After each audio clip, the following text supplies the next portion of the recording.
Nah, Tuh. Baiklah, Bapak Ibu, Assalamualaikum warahmatullahi wabarakatuh. Alhamdulillah, mari kita panjatkan bersyukur kepada Allah Subhanahu wa taala yang telah memberi kita berbagai macam nikmat, sehat, sumpah, sehingga kita bisa berkumpul dalam rangka diseminasi budaya positif di SDN Batu Raden 2. Tugas saya di sini tidak ingin menggurui Bapak Ibu sekalian, tapi hanya ingin menyampaikan atau berbagi praktik baik tentang bagaimana budaya positif yang akan diterapkan di sekolah kita. Kenapa harus kita adakan destinasi agar semua Bapak Ibu hebat tahu ya bahwa kita itu bisa menciptakan murid-murid yang berkarakter Pancasila dengan akhlak yang baik. Next Pak. Di sini saya akan menyampaikan tentang pendidikan guru penggerak, yang mana alhamdulillah saya sudah sampai ke 1.4 di modul 1.4. Yang pertama tentang filosofi pendidikan Ki Hajar Dewantara. Yang paling penting dari filosofi Ki Hajar Dewantara adalah berpihak pada murid. Kenapa harus berpihak pada murid? Tujuan utama dari pendidikan adalah membuat murid bahagia setinggi-tingginya. Itu. Yang kedua, di modul 1.2 dipelajari tentang nilai-nilai dan peran guru penggerak.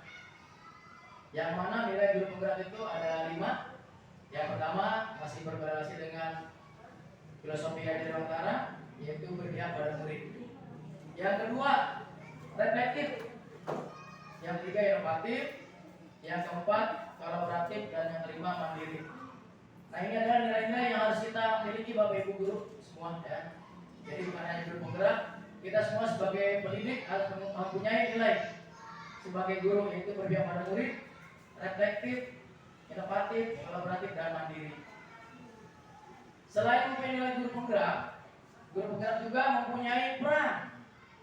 Di sini ada 5 juga. Yang pertama, mendorong kolaborasi. Nah ini ya, mendorong kolaborasi. Jadi sebagai guru kita harus bekerja sama dengan teman-teman. Bagaimana menyelesaikan suatu masalah di sekolah, bagaimana memajukan sekolah. Yang kedua, menjadi pemimpin pelajaran. Ini sudah pasti ya, sebagai guru kita harus menjadi seorang pemimpin pembelajaran, dalam arti sebagai fasilitator. Di sini kita menjadikan murid bukan sebagai objek, tapi sebagai subjek. Itulah arti sebagai pemimpin pelajaran. Yang ketiga, menjadi coaching bagi guru lain. Apa sih coaching? Coaching itu bukan menggurui, tapi bagaimana kita berbagi praktik baik kepada teman sejawat dalam menyelesaikan suatu permasalahan yang ada di sekolah kita. Ya. Yang keempat, menggerakkan komunitas praktisi. Nah ini yang paling penting. Jadi kita sebagai guru harus bisa berkolaborasi dengan membuat salah satu komunitas namanya komunitas praktisi. Di sini sudah ada. Namanya apa, Pak? Pombel ya, atau komunitas belajar. Itu juga salah satu komunitas praktisi. Kenapa ada komunitas praktisi? Ini adalah lahir ya dari keresahan kita atau permasalahan yang sama. Kemudian kita bentuk satu komunitas untuk menyelesaikan suatu masalah yang kita alami sama-sama. Gitu ya. Yang selanjutnya, peran guru penggerak mewujudkan kepemimpinan peserta didik. Jadi kita juga sebagai guru penggerak itu harus bisa memberikan kepemimpinan peserta didik. Ya, jadi kita itu memanajer atau memanage semua peserta didik, bagaimana mereka bersikap dan bertingkah laku yang baik terhadap teman sejawat, kemudian bapak gurunya, dan warga atau lingkungan warga yang sekolah. Yang ketiga, visi guru penggerak. Nah, visi guru penggerak itu sudah kita sampaikan kemarin ya di acara penyampaian atau pemaparan visi guru penggerak. Yang mana visi guru penggerak itu kemarin sudah disinggung, tidak untuk mengganti visi sekolah yang sudah ada, tapi menyandingkan bagaimana visi seorang guru penggerak itu sama atau sejalan dengan visi yang ada di sekolah. Yang selanjutnya, budaya positif. Nah ini yang akan kita diskusikan sama-sama tentang budaya positif. Kemudian pada modul 1.4 di sini ada 7. Ya, 1 perubahan paradigma belajar. Yang kedua disiplin positif. Yang ketiga motivasi perilaku manusia. Yang keempat kebutuhan dasar manusia. Yang kelima posisi kontrol restitusi. Yang keenam keyakinan kelas. Dan yang ketujuh segitiga restitusi. Nah di sini ada 2 model pembelajaran, itu model zaman dulu atau zaman kolonial Belanda. Itu fotonya jadul. Nah ini yang kedua pendidikan paradigma baru. Ya ini ya bedanya gimana Pak? Oh beda ya. Fotonya boleh sama tapi kan paradigma berbeda. Oke?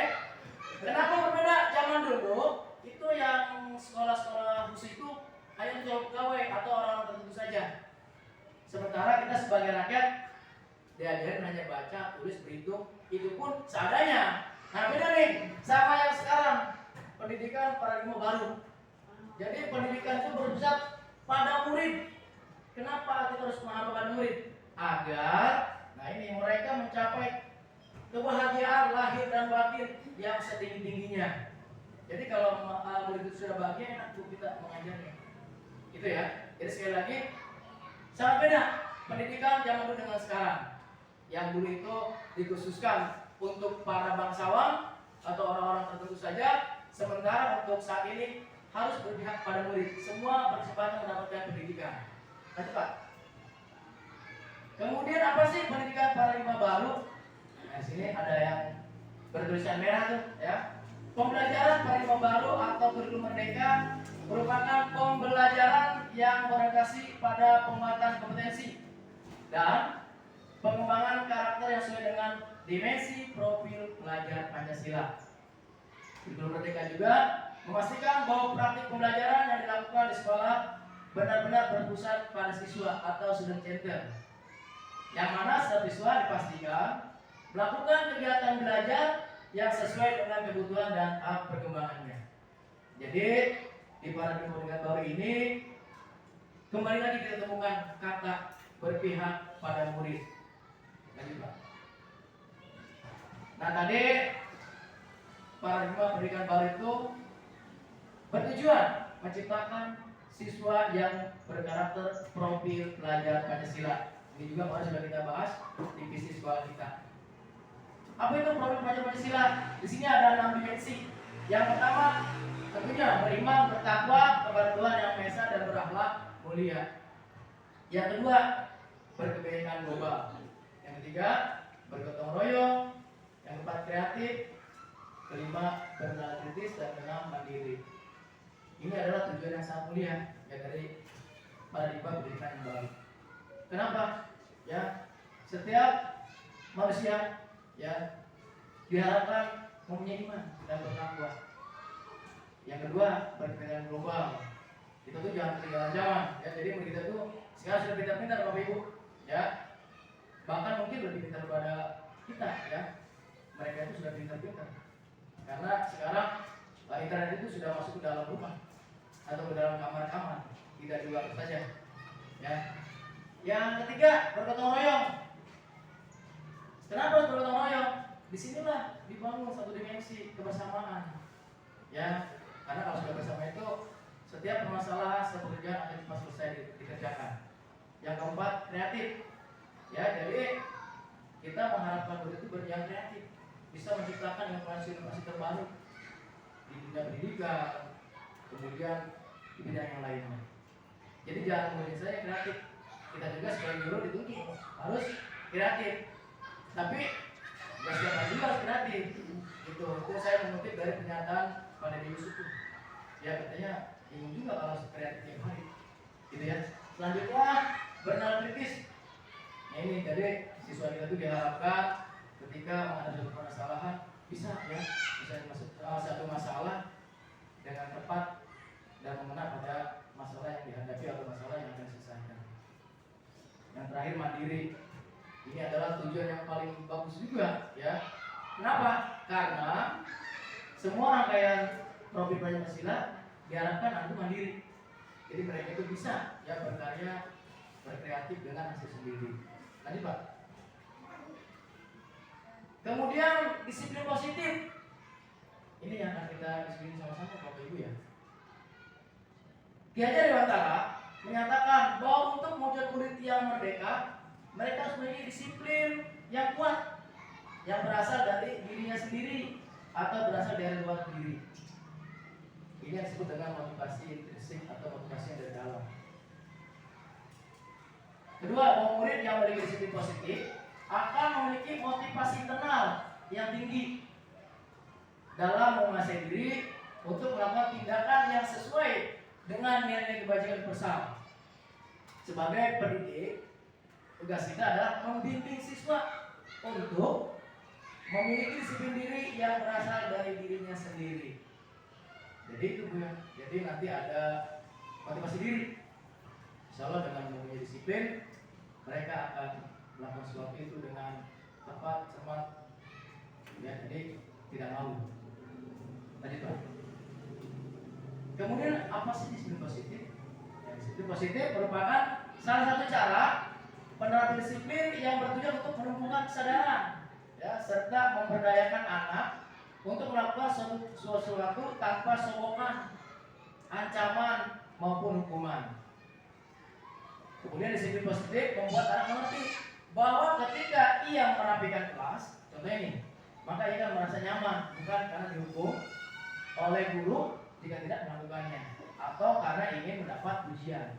Jadi disiplin positif itu lahir ya bukan karena ancaman, sogokan atau ingin mendapat pujian atau imbalan, tapi biarkanlah disiplin itu lahir dari anak sendiri.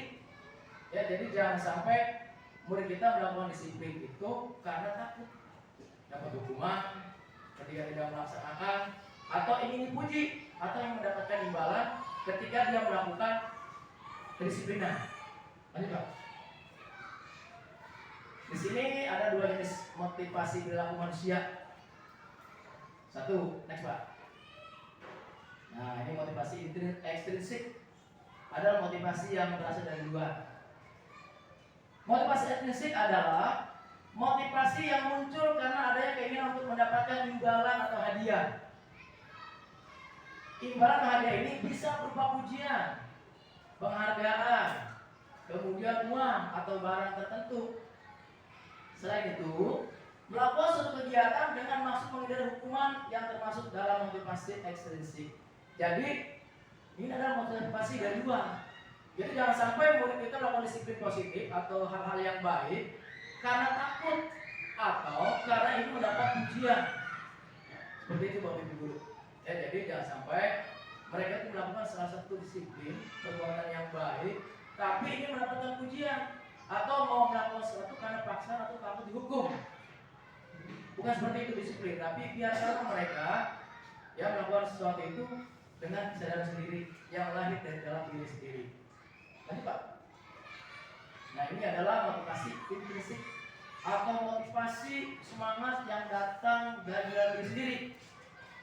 Nah, ini adalah motivasi yang muncul dari diri sendiri, bukan dari luar. Itu ya. Jadi mereka itu mencapai sesuatu, melakukan kegiatan yang baik, melakukan sikap yang baik, bukan mengharapkan imbalan, bukan karena takut dihukum, atau bukan karena faktor yang lain, tapi benar-benar kesadaran dari diri sendiri. Itu yang namanya motivasi intrinsik. Lanjut Pak. Selanjutnya, selain motivasi yang dua tadi, di sini ada 5 kebutuhan dasar sebagai manusia. Tentunya kita sebagai manusia punya ini, bukan diri saja, ya. Berbeda juga sama. Yang pertama, bertahan hidup. Yang kedua, kasih sayang dan rasa ingin diterima. Yang ketiga, penguasaan. Yang keempat, kebebasan. Yang kelima, kesenangan. Ini adalah kebutuhan dasar manusia. Murid kita juga sebagai manusia, mereka pasti butuh yang namanya 5 kebutuhan dasar. Ini yang harus mereka penuhi, harus mereka dapatkan. Itu. Next Pak. Selain kebutuhan manusia, tentunya di modul 174 ini tentang kode positif, kita juga sebagai guru nih harus tahu, ya sebagai guru yang hebat-hebat, kita juga mempunyai posisi kontrol institusi di sini. Yang pertama sebagai penghukum, kemudian teman, pembuat rasa bersalah, kemudian pemantau, dan yang terakhir manajer. Nah, kita sebagai guru di posisi mana nih ketika kita menghadapi suatu masalah peserta didik yang dihadapi oleh peserta didik kita? Kita dari posisi mana nih? Apakah sebagai penghukum, pembuat rasa bersalah, teman, pemantau, atau manajer? Ini sangat penting. Karena apa? Dengan posisi ini, insya Allah kita bisa menyelesaikan masalah yang dialami oleh peserta didik. Dan kenapa kita harus tahu? Karena kita sebagai guru, ya. Jadi bukan guru bergerak doang yang harus tahu, semua harus tahu. Makanya kita bersama-sama di sini berdiskusi mendeskripsikan atau berbagi praktik baik tentang disiplin positif. Nah, disiplin positif itu salah satu ada posisi kita sebagai guru di mana adanya. Ketika kita menangani suatu permasalahan yang dialami oleh peserta didik kita. Lanjut. Nah, di sini ada beberapa contoh posisi kontrol. Contoh misalnya sebagai penghukum. Nah, ini ya. Jadi penghukum, kemudian rasa bersalah, teman, pemantau, dan manajer. Di sini ada kata-kata kuncinya. Nanti kita sudah ada di mana di sini? Itu ya Bapak Ibu. Lanjutnya. Selanjutnya selain posisi kontrol sebagai guru, di modul ini juga ya saya sebagai calon guru penggerak belajar dulu tentang keyakinan kelas. Di sini ada pertanyaan besar, kenapa keyakinan kelas? Kenapa tidak peraturan kelas atau tata tertib kelas? Baik, kamu tahu baik. Kenapa keyakinan kelas bukan peraturan kelas baik? Karena kita meyakini tentang peraturan yang sudah kita buat dan kita harus mentaati peraturan tersebut. Iya, bagus. Bikin apa dong buat PR yang sudah menjawab? Ya, ya. Kenapa keyakinan kelas bukan peraturan? Seperti yang tadi sudah PR sampaikan. Jadi kita meyakini apa yang akan kita lakukan terhadap bagi kita, atau bagaimana nanti peserta kita melakukan suatu kegiatan atau sikap-sikap di kelas, di luar kelas, di lingkungan sekolah. Lanjut Pak. Nah, di sini ada 4 keyakinan kelas yang insya Allah sudah diterapkan di kelas 5. Yang pertama datang tepat waktu, yang kedua jujur, yang ketiga tidak ada bully, yang keempat hidup bersama.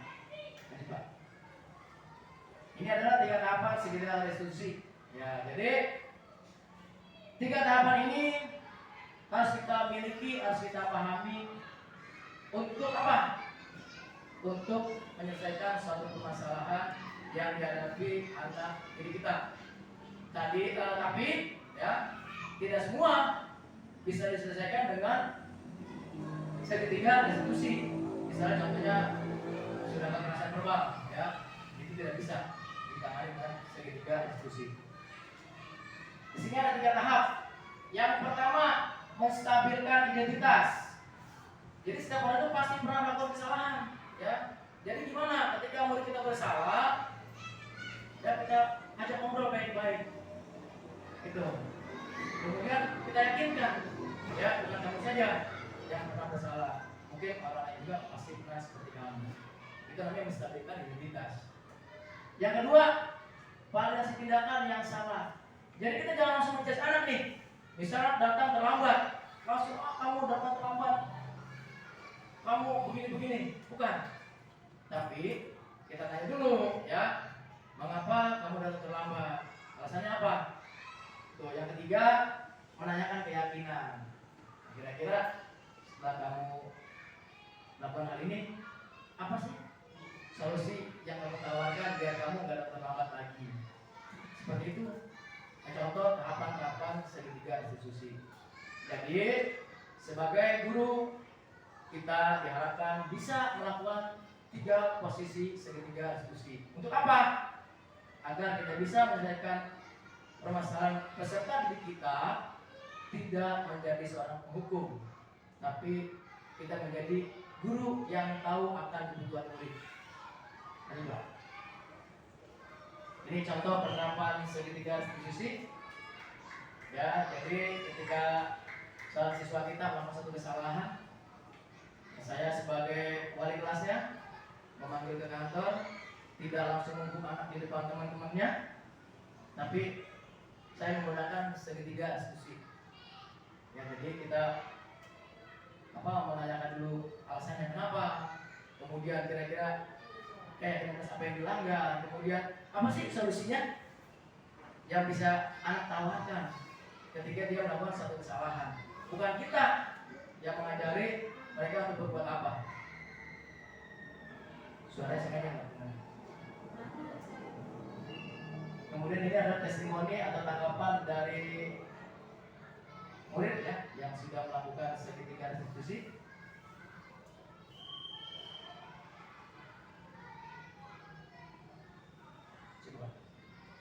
Ya, terima kasih. Demikian tadi Bapak Ibu penyampaian dari saya tentang disiplin positif atau diseminasi disiplin positif yang akan kita terapkan di SDN Negeri Batu Raden 2. Kurang lebih mohon maaf. Assalamualaikum warahmatullahi wabarakatuh.